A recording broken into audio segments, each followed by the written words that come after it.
I was blessed a long time ago to invest my money the right way and, put what you think about me. I don't care what you say about me. You're not in the position that I'm in. Terence Crawford is no longer ignoring the comments from Floyd Mayweather Jr. After Floyd criticized Crawford's win, calling it undeserved and even posting a private sparring clip, Crawford responded by revealing something bigger. He claims Floyd actually owes him money, around $31 million, and says the issue goes back to their early days around the boxing world. Crawford believes Floyd should stop pretending to be extremely rich. The claim also comes at a strange time because Mayweather was recently sued in Las Vegas over unpaid luxury cars just days ago. Crawford says Floyd's online comments are simply a way to look for validation on the internet, while his real financial situation might not be what he claims. I couldn't choose a better guy for the job. He's gonna make you hundreds of millions, you said? Hundreds of millions, it sounds good, but we're in the billionaires club. The lawsuit that sparked Terence Crawford's reaction was filed less than 10 days ago in Clark County District Court, and it paints a troubling picture for Floyd Mayweather Jr. The complaint names Mayweather Promotions LLC along with Floyd himself after Vegas Auto Gallery claimed he purchased 4 luxury cars worth more than $2 million on July 3rd. The vehicles reportedly included a 2018 Mercedes Maybach, a 2023 Ferrari, a 2023 Porsche, and a 2025 McLaren. Court documents say Mayweather gave the dealership 2 checks, one for $1.6 million and another for $650,000, but later allegedly told them not to deposit the payments. That they did some shady practices.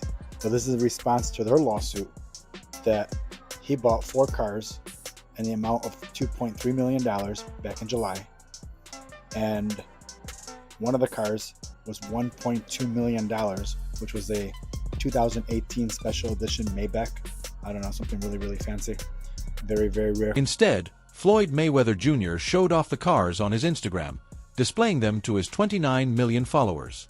According to Vegas Auto Gallery, Floyd never actually planned to keep the vehicles and only used them as props to maintain the flashy, money Mayweather image.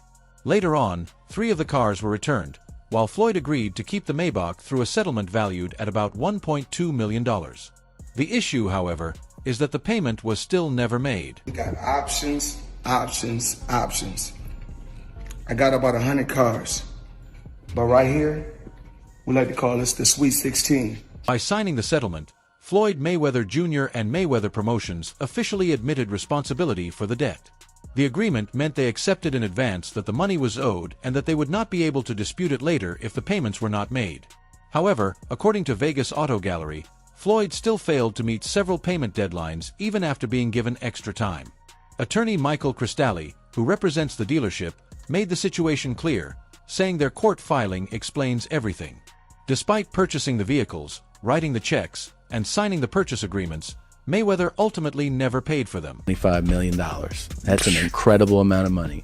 And then they go, that's true, but you owe 50 more. And he's just like, that can't be right. This isn't the first time Floyd Mayweather Jr. has faced claims like this. Over the years, several businesses have accused him of late payments or refusing to pay entirely for products and services. From unpaid staff at his now closed Las Vegas strip club, Girl Collection, to disagreements with jewelers and event promoters, the pattern keeps repeating. The man known for showing off immense wealth frequently finds himself caught in financial disputes.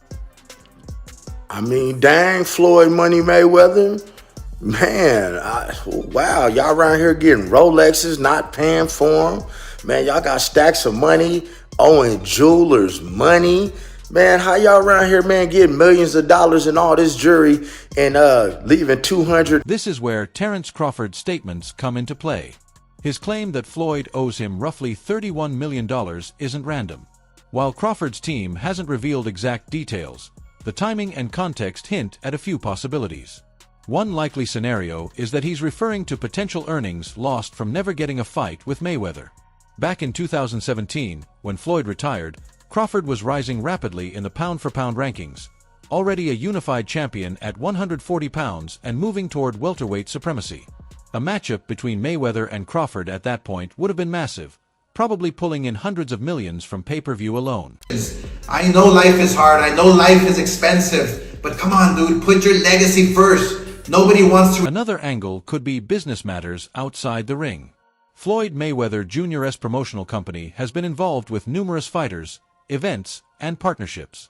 Conflicts over unpaid shares, marketing percentages, or promotional duties have long been part of the sport. What adds fuel to the fire is the issue of sparring videos. Terence Crawford's comments came shortly after a private sparring clip of Floyd started circulating. In boxing, sparring is highly confidential. What happens in the gym is rarely meant to go public. Fighters often push themselves against top opponents behind closed doors, and releasing that footage is seen as a serious breach of trust. Money Man is getting ready. Super Bowl weekend, Las Vegas. We had to get the ones. Make it rain. I need everybody. That girl collection, Thursday, Friday, Saturday, Sunday, the Super Bowl, or whoever win or lose, it don't matter. I need everybody there. Girl collection. The irony is striking. Floyd Mayweather Jr. built his reputation on two pillars: an undefeated record and a lifestyle of untouchable wealth. 50Z and the money team became synonymous with his brand. Yet now, facing lawsuits over bounced checks and unpaid luxury cars, that carefully crafted image is taking a hit. Meanwhile, Terence Crawford, fresh off becoming undisputed in 3 weight classes, the only fighter to achieve that in the 4-belt era, has the credibility and success to publicly call Floyd out. So the money's really gone. Yeah, that's what you think. It's get the money, spend the money. All that money. Yeah, it's been 2 years. So is it just his overhead is so high on a day-to-day, month-to-month? Like I don't even want to talk about it. Like with the lifestyle, that money's gone. Trust me. Now it's like you call him, he'll be. The Vegas Auto Gallery case highlights just how vulnerable Floyd Mayweather Jr.'s Money Mayweather image becomes when challenged legally. Court documents reveal that he didn't just fail to pay, he also publicly criticized the dealership, telling his millions of followers to steer clear. According to the dealer, those posts even sparked threats from Floyd's fans. For the business, it's not only about the unpaid money, it's about protecting their reputation. For Floyd, it's a battle on 2 fronts, in court and online, trying to maintain his public image while struggling privately. And then about the whole 50 Cent story, you gotta hear accusations that Floyd Mayweather has unpaid debts with fellow athletes. A widely known allegation comes from rapper 50 Cent, who accused Floyd of cheating him out of $2 million during his jail sentence. Then are we talking over $2 million?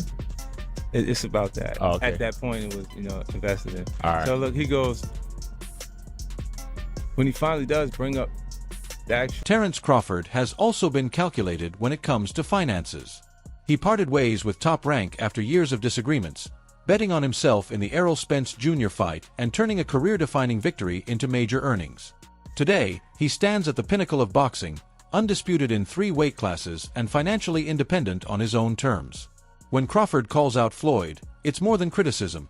It's the voice of someone who sees himself as Mayweather's rightful heir, both in fighting legacy and in taking control of his own career. We're gonna get to it. What's up? We're gonna get to it. International with it.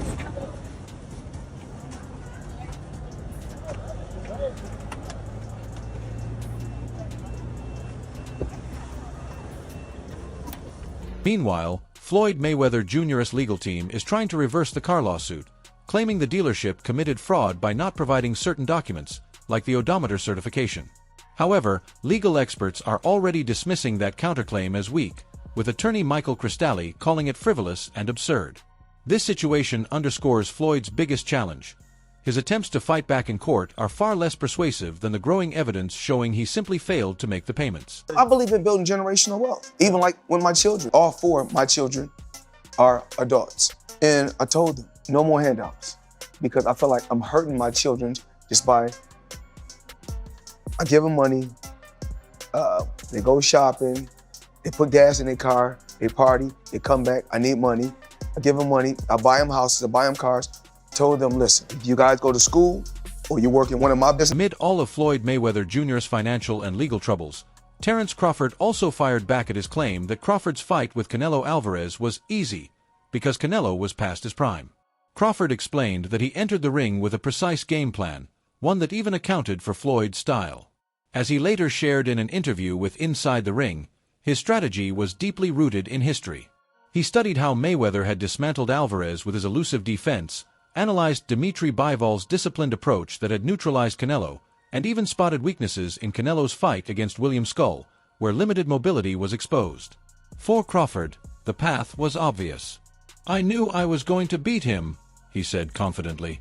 "Every time Canelo faced a style like mine, he struggled, and I had all those tools and more." It became a fight where Crawford made it where Canelo, to have any chance, he had to go get close. So he had to go through a bad neighborhood. Yep. And Crawford mugged him. It's that simple. He had to go through a bad neighborhood to get anything done, to get to the place that something was going to be done good. Yeah. And he got mugged going through that neighborhood. Yeah. It's that simple. Well, if I think about it, if I do come back, can you... Despite the big stage, the fight started with quiet anticipation. Most expected Alvarez's size and power to dominate long before the final bell. Canelo tried to assert his strength from the opening, but he quickly ran into a near-impenetrable defense. Terence Crawford blocked, slipped, and countered with patience and precision. His punches weren't flashy, but they were methodical, consistent, and devastatingly effective. Even as the fight progressed, Crawford never felt Alvarez's power was a true threat. "There's never been a formula to beat Terence Crawford," he said. "So, I knew I had a good chance of winning." While the audience anticipated a Canelo surge, Crawford quietly crafted a masterclass in accuracy. As the championship rounds neared, his corner reminded him, "They're not going to give it to you." Shout outs to Crawford. You did it, boy. You did it. For those who still aren't quite sure what they witnessed last night, I'm going to let you know that you witnessed what is called a notorious boxing clinic. This is everything done right. Okay? First, Terence Crawford answered by turning up the pressure, increasing the pace, and taking control of the final 2 rounds. When the last bell sounded, the judge's decision only confirmed what everyone watching had seen. The win pushed Crawford's record to 42-0 with 31 knockouts and cemented his place in history. He became the first fighter ever to unify all 4 major belts across 3 weight classes. The last time anyone dominated like this was Henry Armstrong back in 1938, during a time when being undisputed meant something entirely different. To be honest, when I set my sights on doing something and I know what I'm capable of, it's not like a surprise to me. It's a surprise to y'all because y'all didn't believe me, but for me, I knew I could do it and I believed that I could do it. I just needed the opportunity. Terence, when did you know that you were going to... And yet, after the fight, Terence Crawford sounded almost nonchalant. "I don't feel anything special. It was meant to be," he said calmly, as if greatness were simply his natural state. That, perhaps, is the most remarkable part of his journey. Crawford didn't frame the victory as a monumental challenge, but as an inevitable result of meticulous preparation, study, and confidence. Now, attention has shifted back to Floyd Mayweather Jr. Crawford has dismissed Floyd's attempts to downplay his win, noting that Mayweather has bigger problems to handle. After all, it's Floyd who's being dragged to court over unpaid luxury cars, and it's Floyd who is now chasing high-profile events again. To Crawford, the criticism feels empty, especially since Mayweather appears to be back in the spotlight for reasons unrelated to legacy. I think that for me, I watch defense as much as I watch offense. So yeah, like I thought like watching Bud catch those shots off his glove. He looked amazing. So amazing. Yeah, he looked good. Yeah.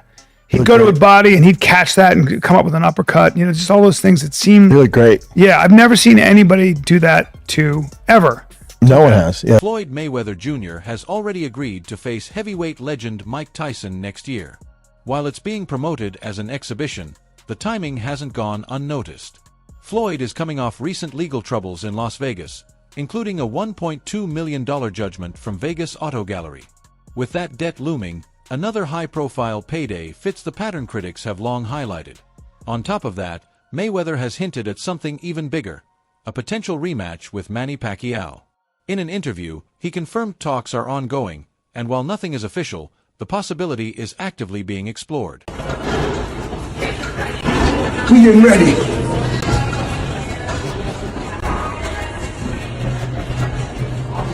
Sean Gibbons, Manny Pacquiao's advisor, confirmed Pacquiao's interest, noting that back in 2019 they had already signed with PBC and Al Haymon with the aim of making Mayweather-Pacquiao 2 happen.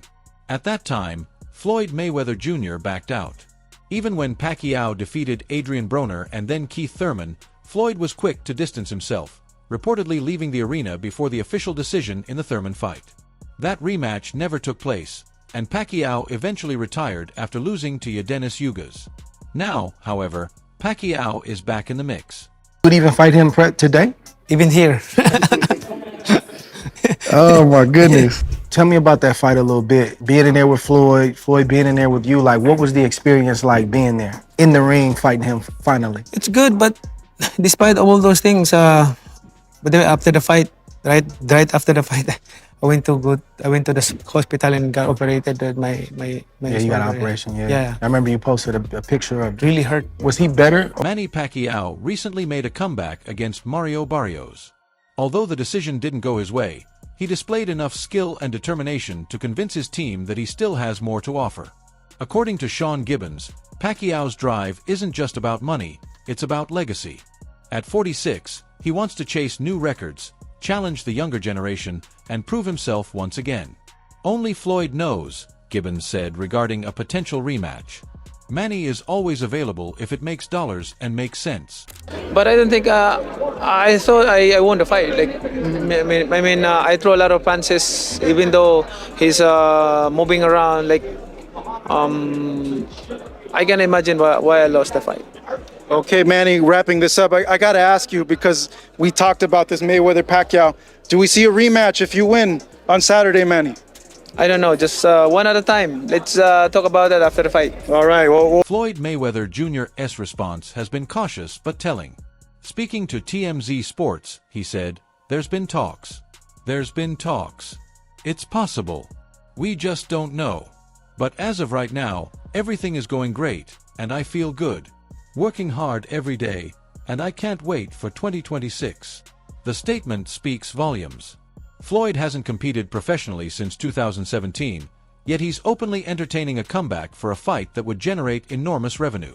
For someone dealing with multi-million-dollar lawsuits, the reasoning is clear. Fight nights bring in fast cash. Why not Floyd Mayweather? Why isn't he in the top 5? Floyd Mayweather, he's running the whole 12 rounds and he won the fight. Manny, who are the top 5 fighters you ever fought, you think?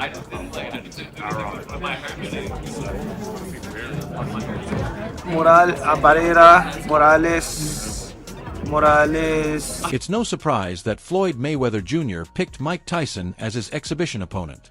Tyson, 59, recently returned for a highly debated fight against Jake Paul, and even in defeat, the event generated massive headlines and revenue. Matching Floyd with Tyson is less about skill and more about spectacle. At this point, both are using their fame to draw attention, with the excitement coming from curiosity rather than any true competitive matchup. It was just talks and rumors all the time about potentially Manny Pacquiao and the Mayweather 2. Was there any truth to that, or is that still kind of up in the air of maybe potentially happening? It's up to him. If he come out to retirement, we'll have a Mayweather Pacquiao too. Would you do an exhibition with him, or would you potentially entertain an exhibition with someone like maybe a Conor McGregor? No, I don't like exhibition. If Mayweather is my opponent, I don't like exhibition. I want a fight. There's a decision. The same logic applies to Manny Pacquiao. A rematch, coming more than a decade after their first fight, wouldn't decide pound-for-pound dominance. Instead, it would function as a financial opportunity, tapping into nostalgia-fueled pay-per-view audiences. For Floyd Mayweather Jr., the advantage is obvious. He can make huge sums while controlling the pace and rules. For Pacquiao, it's a chance to resolve unfinished business and add one more memorable chapter to his legendary career. Sounds like Manny's coming back December 13th. December 13th? I think so. Who in your gym do you have that could fight him right now? Like Rollies. What about him and Ryan? Ryan's huge. That would be a good pay-per-view. Him and Tank? Tank would be huge pay-per-view. And that's what he's going after. Floyd rematch is big too, I think. That would be huge. Who wins the rematch? I think Floyd, but it would be huge. Behind all the hype lies the reality of Floyd Mayweather Jr.'s finances. The Las Vegas lawsuits directly challenge the wealthy image he has maintained for decades. According to Vegas Auto Gallery, Floyd never intended to pay for the cars and only used them to flaunt on social media. Court documents reveal he signed a confession of judgment but failed to follow through. This sequence has left him exposed to legal action while simultaneously undermining the Money Mayweather persona he's built. Crazy that everybody keep asking me, why you not coming back to fight? Why you not coming back to fight? So I look at the fight game, I said, okay. I said, you know, fighters fighting, they make 3 million, 4 million, 6 million, 7 million. Some may make 10 or 20 million, but I'm doing exhibitions and I'm making 20, 25 million, 100 million for exhibitions. Given those circumstances, stepping back into the ring makes perfect sense, according to Terence Crawford. After all, it's what Floyd does best. His career has always been about generating massive earnings through boxing, picking opponents carefully to maximize paydays while limiting risk. That instinct hasn't changed. At 48, with his undefeated record still intact, Floyd Mayweather Jr. views the Tyson exhibition and a potential Pacquiao rematch as a continuation of the same formula. Chase the biggest possible payday while staying in full control. Manny Pacquiao, he used to be with you for many years. He had a terrific performance. A lot of people want to see him fight again.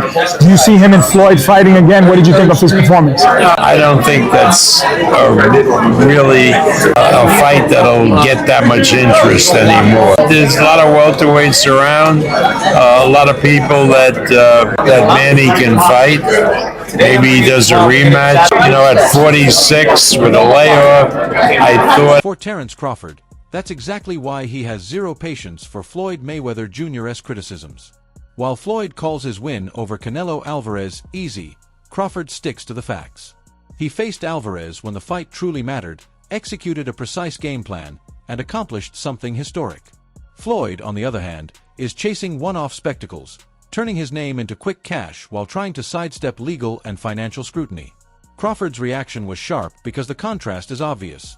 He's still building a lasting legacy, while Floyd is focused on building paydays. And with lawsuits stacking up, that pursuit of money increasingly looks less like choice and more like necessity.